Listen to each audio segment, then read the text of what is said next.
As the golden sun dipped behind the mountains, thousands sat listening to Jesus. No one wanted to leave, even though they were weary, hungry, and far from home. They had come from every direction, walking dusty roads, crossing hills, and traveling great distances just to hear Jesus speak. The crowd stretched across the hillsides as far as the eye could see. Jesus gazed at the tired, hungry crowd. Then he turned to his disciples and said, "We must feed these people." The disciples were worried. "How are we supposed to feed all these people?" Peter sighed. "We have nothing. There are thousands of people here," John whispered. "How will we find enough food for everyone?" The disciples searched through the crowd, hoping someone might have food to share. Philip said, 8 months of wages would not buy enough bread for each person to have even a tiny bite. Look around us. There is nothing here." Peter hurried to Jesus. "Master," he said, "the people have followed you all day. Now they're tired and hungry.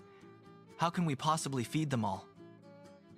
Jesus looked across the hillside at the thousands of weary faces. Andrew went to Jesus. "Teacher, we need to send them away to the villages so they can buy food." Jesus looked at the group, then to his disciples. "They do not need to go away. You give them something to eat." The disciples scanned the barren horizon, their shoulders slumping under the weight of the impossible demand. A heavy silence followed. The disciple stepped back, his brow furrowing as he began to calculate aloud. The rest of the disciples stared at Jesus. Feeding thousands of people seemed impossible. There was no solution in the math, no relief in the landscape. So the disciples began searching through the crowd for food. As they searched the crowd, one disciple noticed a young boy carrying a small basket. The disciple called to the young boy. Clutching a small basket, he slowly turned around. The disciple smiled and gently asked, "May we see what you have?" The boy opened his basket. Inside were 5 loaves of bread and 2 fish. Though it was all he had, he was willing to share it. The disciple carried the basket to Jesus. It wasn't much, but it was all they had found. Jesus looked at the 5 loaves and 2 fish. Then he looked up to heaven, thanked God, and asked him to provide enough food for the hungry crowd. Jesus broke the bread and handed it to his disciples. Then something incredible began to happen. With the miracle underway, Jesus placed the bread into the disciples' hands and sent them to feed the people.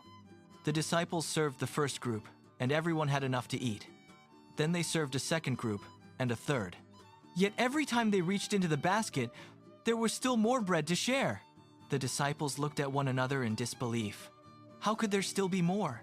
The sound of thousands eating filled the air, the tearing of crusts, the rhythmic chewing, the quiet hum of a massive crowd finally finding relief.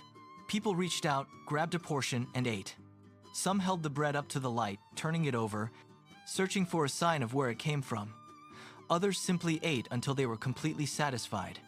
The desert, once a place of restless movement and empty hands, now echoed with the sound of thousands satisfied. No one lacked, no one went without. The supply flowed like water from a spring, constant and overflowing. Thousands had witnessed a miracle. Then Jesus told his disciples, "Gather the leftover pieces so that nothing may be wasted." The disciples moved through the rows again, but this time they were not distributing, they were collecting. They walked the length of the grass, picking up fragments of bread and fish that had fallen. One by one, the baskets filled. They kept walking, and the baskets kept filling, and the containers were packed to the brim. When the disciples finished gathering the leftovers, they counted 12 baskets full of bread and fish. That day, thousands learned that Jesus is truly the Son of God, and that he could provide more than they ever imagined.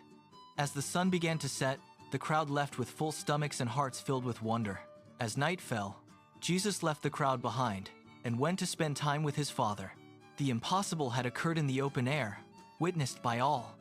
As he moved into the distance, the first stars flickered into existence against the darkening sky.